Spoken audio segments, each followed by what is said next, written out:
Hello, I'm Steve Canton. I'm president of the Photo Club, and I'm here to announce this year's Photo Club Gala. It's March 19th at 7 p.m. with a wonderful pre-gala reception at 6 p.m. Dottie, tell us why we are so excited about the gala. So this year, our artists have just grown in their artistry. We've had challenges called The Eye Sees It. The eye sees leading lines, the eye sees negative space, the eye sees everything. And so we've watched as our artists have increased in their skills for composition and also their artistry. And I'm so excited to see what they're going to come with on that night and bring to the gala. We've had two wonderful galas before this with different interpretations, and this one, the kind of really based on what a photographer sees, Right. is really bringing out some new images and artistry that I think people are really going to enjoy. And then there's the perspective of the audience.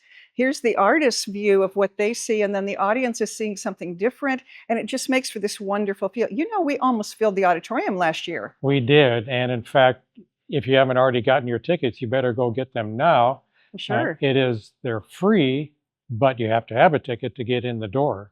So, but I see that you're kind of dressed up. The gala is supposed to be kind of a dressy affair. Do you remember how beautiful everyone looked last year? And they did, but you know, here, let me help. You are the host. No, I can fix that, I think. Here, okay. I think this will be just the ticket. Okay. A tuxedo tie. Well, yeah, I mean, I'll have something a little dressier than this, I think. Okay, good. But for today, this will have to do. Okay. So. It'll be fine. Okay. So we're excited for all of Shell Point to join in this event sponsored by the Photo Club. It's our annual gala. It's going to be in this beautiful space, the reception with fabulous food, sponsored by the Friends of the Tribby. It's going to be here in the lobby. And then we'll go in and we'll sit down for about an hour of enjoyment with the video screen and beautiful photographs and descriptions of how each artist sees their work. I hope that you plan to come get a ticket and join us March 19, 6 o'clock for the wonderful food and 7 o'clock for the beginning of the program. We know you're going to enjoy it. It was, like Dottie said, we almost filled the house last year. I know we're going to fill it this year. Come and enjoy. It's a wonderful expression of art.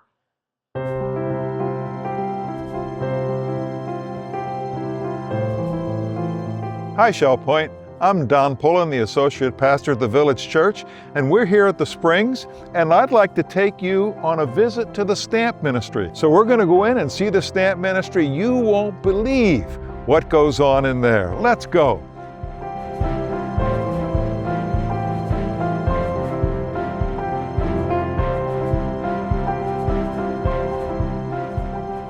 So we're here in the room that the Stamp Ministry has, and I'm here with Rick Potts and Jean Walsh, and they're two residents who participate in the Stamp Ministry, and they have a story for us.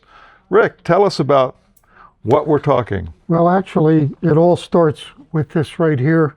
I guess at this point, as far as the Stamp Ministry is concerned, the story goes back about a year now or something.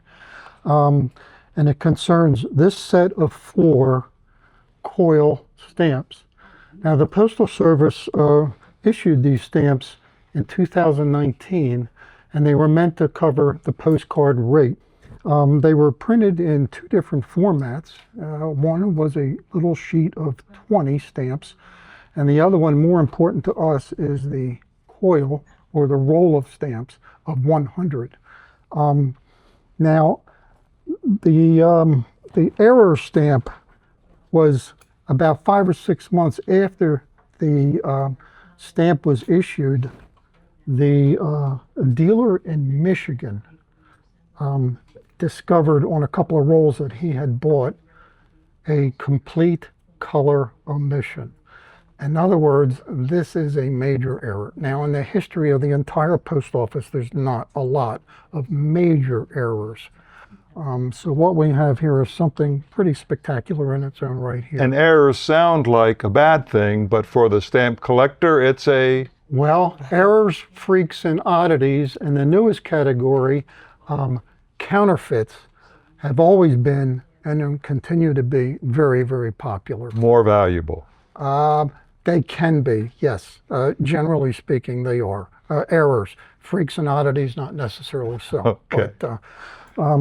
But the error in this case, the color omission, is the color aqua. Now, the aqua was actually the printed on the left-hand side of the stamp vertically, the word postcard, and it's completely missing.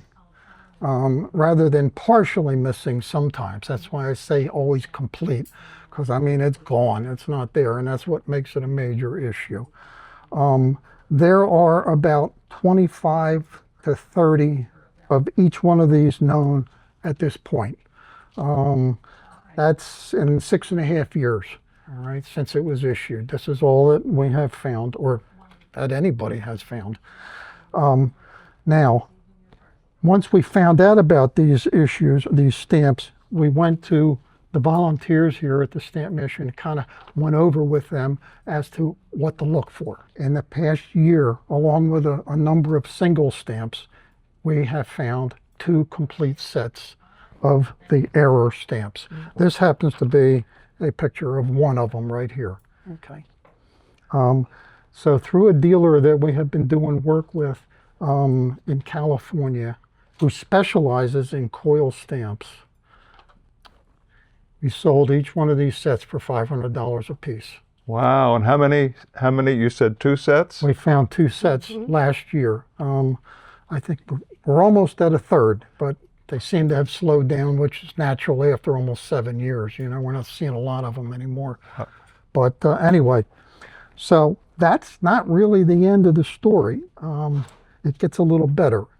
Now, in 1981, the Postal Service decided that any future coil stamps, that would be the ones that you usually buy at the post office in rolls of 100, all right?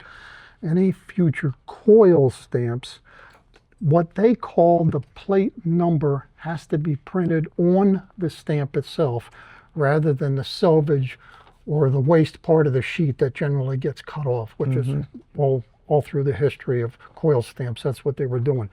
We put the word out again, although the chances of finding this error stamp with the plate number at the bottom is pretty scarce, because on the roll that you would buy at the post office, that stamp is along the roll every 50-second stamp. Okay, it's always at the bottom of the stamp, and it's always on the one with the black fish. Excuse me, but that's kind of important around here. We're all looking for the black fish. Okay. Right, because that's the guy with the number at the bottom. Believe it or not, we have an eagle-eyed volunteer who last summer, I mean, the chance, I can't impress upon the folks enough how scarce this stamp would be, because we got the rare error, and then we have a very scarce plate number at the bottom. But this young lady found one right here. Thank you. Last summer. You're quite welcome. What we got here is the word postcard on the left-hand side, which is normally an aqua color, is completely missing. So we know this is the error stamp. And down here, more importantly, we have the scarce plate number, which starts with a P. That stands for Ashton Potter, which is the folks that printed the stamp. And then it's 111, and on a normal stamp, non-error, there would be a 4th 1. Now these 4 ones actually denote the colors, the 4 colors that were used to print the stamp.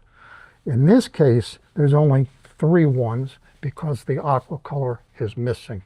So there is only, at this point, 5 of these stamps known. And when the post office decided to do this in 1981, they had no clue that they were just opening up an extremely popular collectible as far as U.S. stamps now, which is the plate number coil. Through that dealer, we sold this stamp for $2,500. $2,500. $2,500, yes. And it was used. Yes, used. It was canceled, right. It's an unusual hobby in that the plate number coils The mint stamps are not collected single, one stamp. They collect them, generally speaking, in a strip of 5, and the plate number is in the middle stamp. So it's an unusual. But as far as used stamps, very collectible with that number.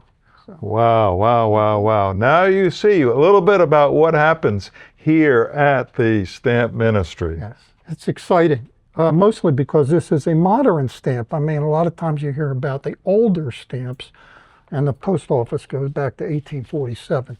A lot of those being very, very rare, and thus. But I mean, there's only 5 of these known. Well, thank you, Rick. Thank you, Gene. We're going to talk to Treva Crump, who heads up our Stamp Ministry here, and let you know how you could be involved in the Stamp Ministry if you would like to participate. Love to have you. Now I'm here with Treva Crump, and Treva, along with her husband Ben, have led this ministry, Stamp Ministry, for a number of years. Ben has gone to be with the Lord, and Treva has taken up that mantle. How long have you been in leadership here at the Stamp Ministry, Treva? Since 2015. 2000, so that is 11 years. If, All right. if it's 2026 now, 11 years you've been doing this. I've been working in the stamp industry for 19 years. Altogether 19 before you be all together. Right. Wonderful, wonderful. Now, tell us, what are people doing here when they come and participate in the Stamp Ministry? Right. Well, we're open 3 times in the week, Tuesday morning and Friday morning and Thursday afternoon. And we receive stamps from all over the United States and some foreign countries. The stamps come. People who are in the habit of sending us stamps know that we like them if they're trimmed to 1/4 of an inch around the stamp. Those people who trim it tighter than the 1/4 of an inch are really cutting off our profits because we sell the stamps by the pound. So when they come, if they're trimmed, then we have wonderful volunteers who will sort the stamps into 4 main categories. And then we fill these orders as dealers send in their order, and they buy stamps by the pound. Wow. Our- And so anybody can participate. Like you said, it's on it's in the mornings on Tuesday and Friday. and Friday, and on Thursday afternoon. Anyone can come, and you would give them the instructions that they would need in order to Yes, we participate. watch them like a hawk. And then the second thing to do is they could collect stamps themselves, canceled stamps themselves. Yes. And even stamps that have not been used on a letter, if they're a lower denomination, you would need so many of them to make it to the 78 cents, which is the first class. Sometimes people will give us mint stamps as well, and we use those on our thank you notes. Wow, wow. So it's through the years now, because this ministry has been going on 54 years. Since 1972. And I see on the wall over there, you've raised $1.2 million so far, and everybody's here working, so that number is going to continue. And what has that money been used for? At the beginning, the funds were used to sponsor a radio station, HCJB, a strong Christian radio station in South America. And in 1997, David and Betty Constance came to Shell Point and asked if the funds could be used to support the Sunday school program. So since 1997, the monies have gone to a publishing house in Buenos Aires, and these monies support a Sunday school program from kindergarten to 12th grade, all in Spanish, and these are being used with evangelical denominations in South America, Central America, Spain, and pockets of Spanish speaking here in the States. Wow, wow, wow, wow. 1.2 million so far. Last year, you can see on the wall right here, $40,000 Right. last year. And it's just through the wonderful volunteering that residents can give as they cut stamps and help sort stamps here in the Stamp Ministry, and as they collect stamps. And how do they get the stamps here to the Stamp Ministry location here in the Springs? Well, most of the apartment complexes have a gathering box. It'll say Save Stamps for Missions, they can put the stamps in there and they're gathered up and brought here. Or they could always just Come for a visit. come for a visit, bring your stamps by, or even put them in Shell Point mail and say Stamp Ministry, and it'll come right here. Yes, sir. Wow, wow. Thank you, Treva. I really appreciate you sharing about the Stamp Ministry and Shell Point, a wonderful opportunity to volunteer some time. You get to hang out with some wonderful residents here that are all doing the same thing and finding something of purpose to do every day. We would appreciate you sending your stamps to us. We even take stamp collections. We're delighted to have those. We go to a stamp club in Cape Coral, and often these stamp collections are sold there. If the price doesn't go up high enough, we take it out of the auction and we try again. So thank you for sending us your stamps. Thank you.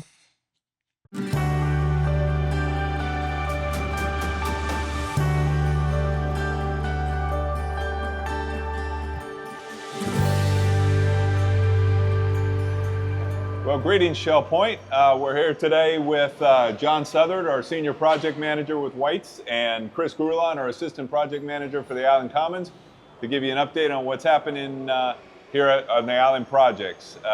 We are on the 11th floor of Vista K, and we're just enjoying the view, hoping the Shell Point TV guys take their time getting the cameras ready so we can enjoy it. And it looks terrific. It's a beautiful day, and just a great view from up here on the 11th floor at Vista K. So let's start with Vista K while we're here. John, you want to kind of take us through what's happening? I noticed coming up on the elevator that we're framed to the 10th floor. Yeah, we've got the wall framing on one floor below us. We're on the 11th floor. That's started. And on this floor, we'll be able to look around, but what we're actually doing is installing windows on this floor. And we have all the metal studs already stocked on this floor. So they'll be coming off the 10th floor and coming right up here to 11. And then I noticed on every floor that even we're taping in the afternoon. Normally we'd tape in the morning. There's still quite a bit of activity. So just more of the same for the next month or so, just kind of keep moving up through 12. Moving on up, Yep. Actually, we've got level 1, level 2, level 3, and level 4. The drywall is completely hung out, and we're doing the tape and finish now, and in 2 weeks, we should have all that work completed. The next real big milestone is sometime towards the end of March will actually be the mechanical and electrical startup for the entire tower. So that's what we're working on. That's great. The high scaffold all the way up underneath the roof should be coming down the first week of March, and that'll allow us to finish the block walls and the windows on the 11th and 12th floor on the south and the west side. So here we're looking to have the building completely enclosed, and then again, that's a prerequisite to have the building mechanically started up. So that's what we're working hard on. That's great. So a question that has come up a couple times from residents is around the banding around the top of the roof, the one facing south in particular. It's red. Yes. And what is the reason that it is red? The reason that it's red is because that is actually fire-treated plywood. So you have metal stud framing, then you have the plywood sheeting, and then on top of that, you actually have a metal panel that's going to be your exterior component of that feature. Great. So that's why it's red, and that will be covered up. It's not red. That's not the final color, and so it'll look great. Okay. Anything else, Vista K-wise? How about on the site? Anything in particular going on outside? Actually, we've just got some additional new manholes that we're just started working on today, and that's going to allow the rest of the site work to start getting underway. So Okay. Another major activity here getting started here this month. Okay. Another resident question that came in was on the tent, where on the west side where the guys would take breaks and lunch and all that. The tent is gone. But you Right. say the tent is coming back. The tent's coming back. Yeah. What we had to do is actually dismantle the tent because we've got some underground utilities that connect in that area. So instead of damaging the tent, we went ahead and disassembled it. And here, probably in 2 weeks, we're going to put it back up for the guys. Right now, they're coming back underneath the building to be out of the weather, but we want to get them back into the tent. Great. And there you go. Okay. Everything you wanted to know, but we're afraid to ask. All right, Chris, how about the Island Commons? How we doing? Yeah, on the Islands Commons, like we mentioned on the last update, the next 3 weeks are hollow core planks going to be installed. So currently today, we did install some hollow core plank on the Islands Commons, and that's the roof level. So we have another couple days here to go on that section of the roof. And then 2 weeks from now, we'll set the other side of the roof with hollow core planks. And then next week, we'll be setting the hollow core plank on the 3rd floor for the guest house. So kind of 3 consecutive weeks of hollow core planks like we mentioned. So big activity going on there, as you can tell from the trailers being lined up on Shell Point Boulevard. So you'll be seeing that here for the next 3 weeks. Okay. All right. Another resident question for you. Yeah. All right. So the hollow core planks are delivered on the trailers, the flatbed trailers, and they're out there on Shell Point Boulevard. And obviously they unload them, bring it in, unload it, and then they take the empty trailers out. Oftentimes they're stacked. So resident question, how do they get the second trailer on top of the bottom trailer? Yeah. And then how they secure them to transport? Yeah, so they actually use the same crane that they're using to install the hollow core plank. They grab the empty trailer once they're done and put it on top of the other one in place where the crane is currently at. And then they strap that all together. And that's, you may not be able to see it when you're driving by, but that's how they secure the trailers to each other, and that's how they get it on top of each other. And then usually by tomorrow morning, in the middle of the night, the trailers they're gone. They've They're gone. disappeared. They pick them up and they're out of here. Exactly. All right. Well, great. So there's another question that came up, and it's what you would think would happen. Yeah. There's no fancy Nothing ramp. There's no backing up. They just pick it up and put it on top. So, Exactly. all right. How about the guest house? We talked about the guest house. We talked already. about Yep. the guest house. But, Grandview is what I meant to say. Sorry. Grandview, Yeah. we got some more utilities in, so we're currently working on the storm and sanitary. So that's pretty much, the storm is pretty much close to the west side of Grandview, or east side of Grandview Road. It's pretty close to there being done. And then right behind that is the sanitary. We got some more manholes. We got some more pipe being laid. And so that's where we're at. We're kind of working our way towards the east side with the sanitary. Okay, great. Yeah, so that's where we're at with right. that work. Super. All right. Anything other than beautiful weather? Anything hindrance right now? Moving along? No, moving along. Yeah, So also good. big deal next week. We're actually going to start installing the light gauge metal trusses on the Islands Common. So it'll give the building its signature look of having that slope roof with metal panels on it. Metal roofing on it. So we'll get that started next week, and you'll see that going on the south and west side of the building. So yeah, kind of a little bit of another trade starting, another activity, and something to really look forward to the structure. Good. Awesome. That's great. All right. Anything else from your end? You good? No, Okay. we continuously are looking ahead to making sure the pieces come in and get put in place. So you'll continuously be able to see changes as you have in the past. Yep. Well, that's great. Well, good deal. All right. Just a couple general comments, updates. Another thing that's come to my attention is in an effort for residents to kind of avoid some of the traffic congestion, they've decided to drive golf carts through garden courts. And we can't do that. That is off limits no matter even now or when the traffic around the island is flowing. But just we cannot go through the buildings. So just please remember that cutting through garden courts with golf carts is a no-go, please, for everyone's safety, not only for those residents in the garden court, but those residents driving the golf carts. So I think that's it for any community announcements now. And so thank you very much. Appreciate it, Chris. John, thank you. And we'll talk to you next week. Thank you.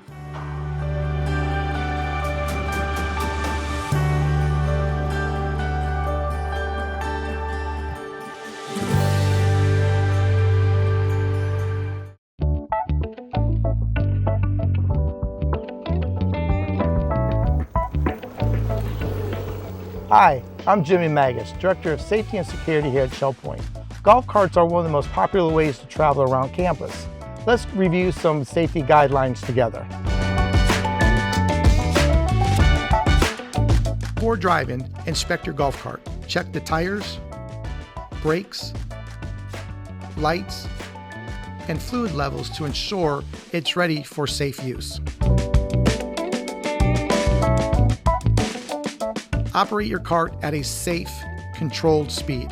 Slow down when taking sharp turns and avoid sudden movements that could cause loss of control. Keep your feet inside the cart at all times. When approaching intersections, reduce speed and honk the horn to alert others. Yield to pedestrians. Pass only when it's safe and announce yourself. For example, golf cart to the left. Stay focused on the road. Avoid distractions such as cell phones, food, or headphones. Always follow posted signs. At island entrances and neighborhood crossovers, cars on the boulevard travel quickly and do not stop. Wait until the roadway is clear before crossing. Obey no carts beyond this point signs. Certain paths are reserved for pedestrians and cyclists only, as required by state law.